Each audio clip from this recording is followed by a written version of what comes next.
Hello বন্ধুরা, তো আজকে আমি রান্না করলাম পনিরের একটি দুর্দান্ত রেসিপি। তো সেটাই তোমাদের সঙ্গে আজকে শেয়ার করব।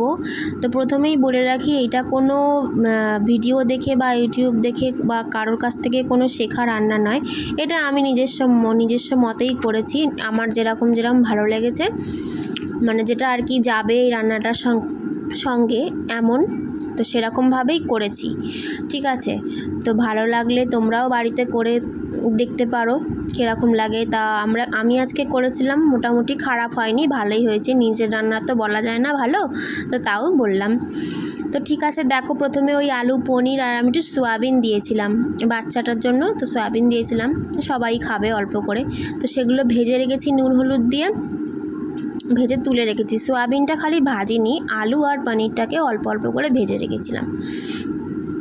তো এইখানে ওই তারপরে সেটাকে তুলে তেল থেকে এই যে ফোড়নের মধ্যে দিলাম হচ্ছে জিরে, তেজপাতা, শুকনো লঙ্কা আর একটা এলাচ, দুটো লবঙ্গ আর এক টুকরো দারচিনি। তো তার মধ্যেই আলুটাকে প্রথমে ভেজে নেব। প্রথমে পনিরটাকে ভেজে নিয়েছিলাম শুধুমাত্র নুন হলুদ দিয়ে, তারপরে আলুটাকে ভেজে নিলাম। তার মধ্যে এরকম দেখো এখানে একটা পেস্ট করে নিয়েছিলাম। তো এই পেস্টের মধ্যে আছে একটা গোটা টমেটো, একটা ছোট দেখে পেঁয়াজ গোটা, এক টুকরো আদা, আর দুই কোয়া রসুন, হ্যাঁ, আর একটা কাঁচা লঙ্কা। তো এইটা এখানে পেস্ট করা ছিল, তো এইটা দিয়ে দিলাম কড়াইতে। আলুগুলো ভাজা হয়ে গেছিলো, তারপরে এটা দিয়ে দিলাম। তো আমি এখানে আগে থেকে কোনো লঙ্কা ইউজ করব না, কারণ আমি বাচ্চার জন্য রান্নার থেকে একটু তুলে রাখবো। তো আমি লাস্টে ঝালটা ইউজ করব। তো দেখো এখানে আমি পেস্টটা দিয়ে লবণ আর হলুদটা দিয়ে দিয়েছি আন্দাজ মতো। তো দিয়ে এখানে এটা অনেকক্ষণ ধরে কষতে হবে, যেহেতু টমেটো বাটাটা অনেকটা মানে একটা গোটা, বুঝতেই পারছো তো আছে। তো সেটাকে একটু কষতে হবে যতক্ষণ না একটু শুকনো শুকনো হচ্ছে, তেল ছেড়ে দিচ্ছে। তো এইখানে আমি একটু চিনি দিয়ে দিয়েছি স্বাদ মতো। চিনি দিলে মানে আমি রান্নায় বেশি একটা চিনি এখন ইউজ করি না, তবু একটু দেওয়া ভালো, রান্না একটু ব্যালেন্সটা ঠিক থাকে, টেস্টের ব্যালেন্সটা ঠিক থাকার জন্য একটু চিনি অল্প করে দিয়ে দিয়েছি। তারপরে দেখো এই আলুটা একটু কষা হয়ে গেলে এর মধ্যে সয়াগুলো দিয়ে, সয়াবড়িগুলো আগে আমি গরম জলে ভালো করে সিদ্ধ করে নিয়েছিলাম, পরিষ্কার করে জল ঝরিয়ে, তো সে রেখে দিয়েছি, সেইগুলোই দিয়ে দিলাম। সয়াবিন দিতাম না, দেওয়ার কারণ হচ্ছে বাচ্চা মানে আমার মেয়েটা সয়াবিন একটু খায়। তো যাই হোক, ওই ভাবলাম পনিরের মধ্যে একটু দিয়ে দিই। সয়াবিন আমাদের এমনি রান্না হয় না খুব একটা, তো দিয়ে দিয়েছিলাম। এখানে আমি একটু কসৌরি মেথি ইউজ করেছি, তোমরা না চাইলে দিতে পারো বা ঘরে না থাকলে নাও দিতে পারো, কোনো অসুবিধা নেই। এটা জাস্ট একটা স্মেলের জন্য, এটা এমনিতে মানে কোনো একটা যে ইম্পর্টেন্ট জিনিস না যেটা দিতেই হবে, এটা জাস্ট একটা স্মেলের জন্য দিয়েছিলাম, ছিল বলে দিয়েছি, না থাকলে তোমরা দিও না।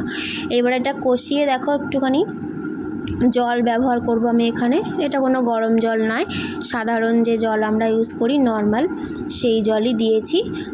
মানে বেশি না, আবার মোটামুটি একটা মাখা মাখা ব্যাপার হবে রান্নাটা, তো সেরকম আন্দাজ মতো তোমরাও জল দিও। তো এইখানে একটু ঢাকা দিয়ে দিয়েছিলাম, দেখো ফুটে উঠেছে। এখন দিয়ে দেবো এই ভাজা পনিরগুলো, নুন হলুদ দিয়ে এই পনিরগুলোকে ভেজে রেখেছিলাম সেইগুলোই দিয়ে দিলাম।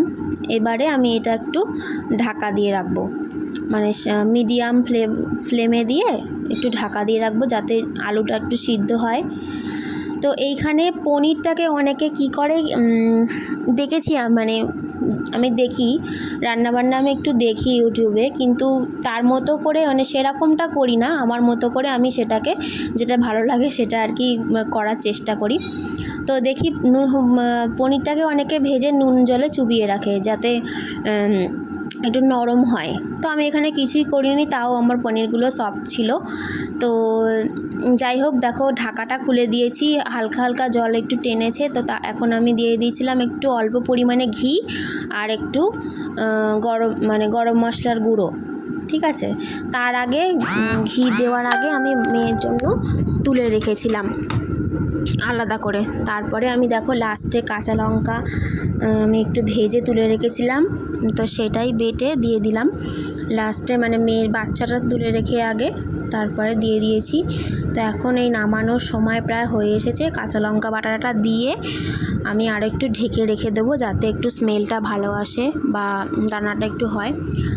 তো ফাইনালি আমি নামিয়েও নিয়েছি, দেখো একটা পাত্রে ঢেলে নিয়েছি। এরকমটা হয়েছিল আমার রান্নাটা। তো খেতে সবাই মোটামুটি বলল